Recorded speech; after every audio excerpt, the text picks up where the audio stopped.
So, I'm going to try and narrow down the project this week, come up with some more fundamentals for the breakdown of it, the instructions, how we're going to do it, what we're going to do within the project, what we're specifically trying to look for.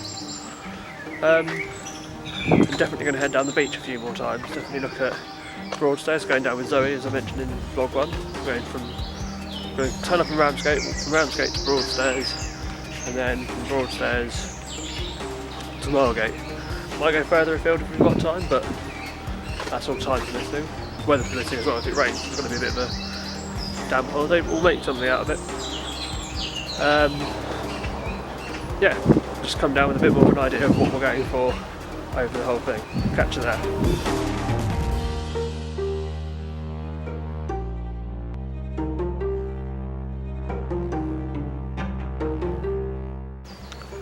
So I think I might head down to Brighton this week as well, to get a bit of a contrast between Broadstairs, which is quite a traditional town in the way it's laid out and set up and the way things have been built and left. Whether I want the project to be beach based, inland, one of the two. I mean, the most effective, the principle in street photography remains the same.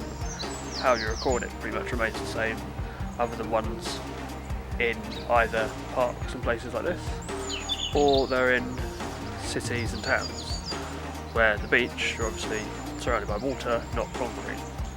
Personal preference, water over concrete any day of the week.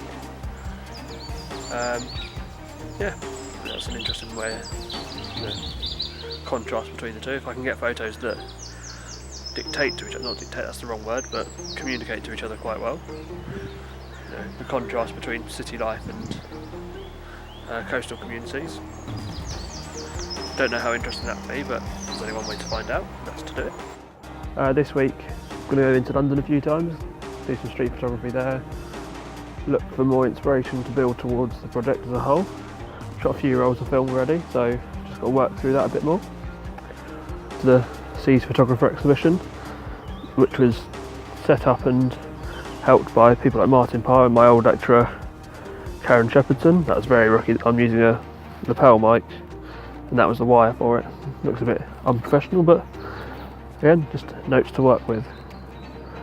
So yeah, the exhibition is with Karen Shepherdson, Rob Ball, and a list of other photographers, which I believe from promotional shots that I've seen are plastered on the side of the entrance to let you know who's worked on it, which I think is really cool. To see like a huge collective of a subject that I'm interested in work together and go to it, as well as Martin Parr's massive inspiration. I've got a few shot ideas that I need to get done, like ticked off in this week. I want to practice more with videos, so I'll try different ideas out and different ways of capturing footage, so hopefully that will transpire into this. Got a few rolls of film processed off the 500, which is good, it's come out okay. I put 2 of them in the last vlog, I'll put a few more in this one. Yeah, we're back in Bromley again, this is Churchill Park. Just another aspect of it. Last time I took you round the side and down the steps, this time I've just gone to what's left of, I believe, like an old viewing platform. I don't really know, I'm not into the history of the place, I just think it's a nice place to be. There's a lot of rubbish on the floor at the moment, which I think's like the way it lands, the way it falls and just gets blown across it's not interesting as a whole, but as part of the space that we're in and how we treat it is interesting. We shouldn't be wasting plastic, is a terrible idea, although I can't really talk. Film's also quite wasteful, you lose the canister, but you can recycle it in different ways. Look at tin types for examples. I need to find out the name of the guy again, but he uses the film canisters to create his tin types and then process them. I've always thought that was interesting. Should have done that whilst I was at uni, never got around to doing it. Bad Andrew.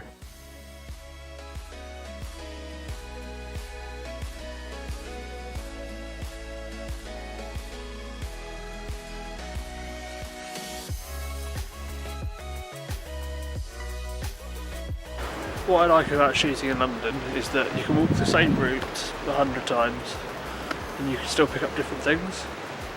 So whether it's the weather that's changed, the people, what's going on, being quiet or busy, there's always something different to go.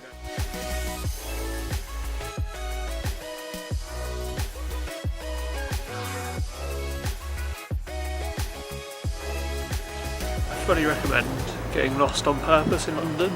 You find a whole new back streets and side alleys. And the best thing is, you're never really lost as long as you can find the river and you've got a sense of where a station is to that river. You've got a way to go.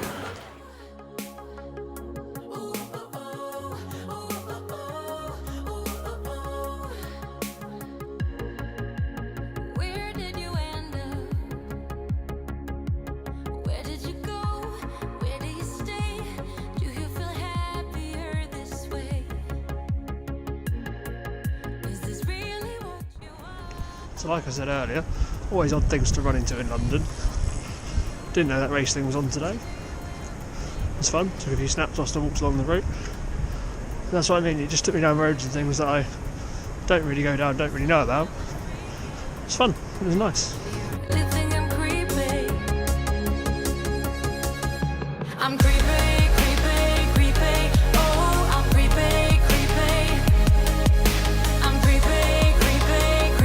So it's the middle of the week.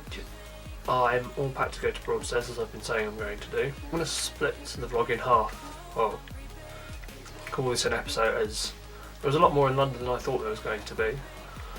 I just thought it was going to be more of a day of getting the shots than creating the bit of video that turned up thanks to the Vitality run that was on. I think it's Vitality, that's what I read it as. I'm going to split the vlog for today, for episode 2. To here, and then episode 3 will cover the rest of this week in obviously the seaside trip and whatever comes the rest of it depending on the amount of work I get done.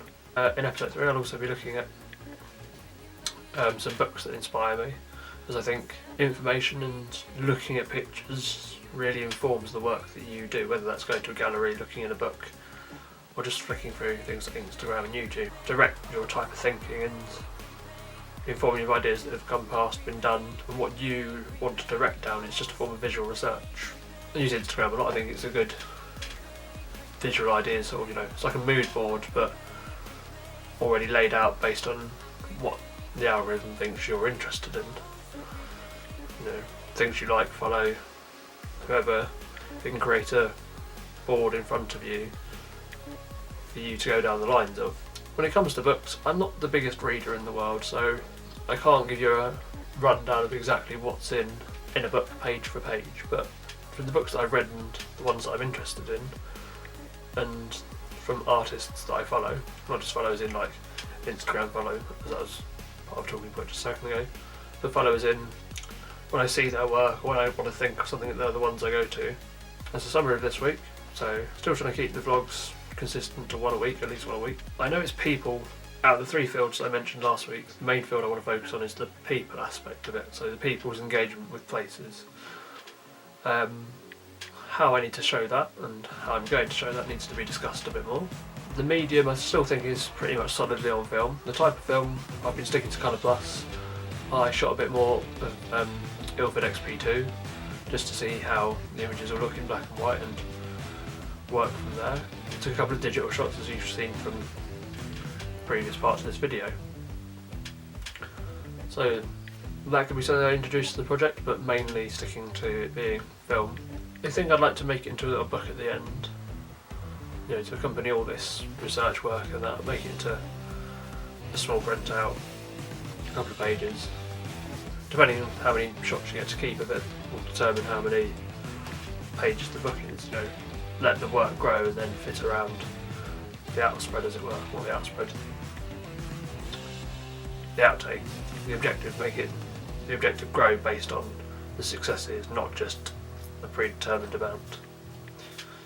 I don't know how much of the sea stuff will fit into the final outcome, and so there's no deadline for it, it's just an ongoing set. I might even turn it into a set of books depending on what I get out of things.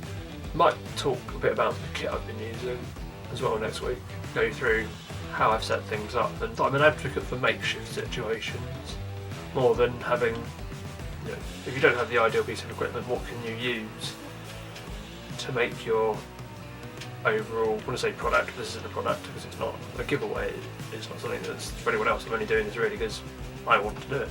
Thanks for watching this week, catch you next time.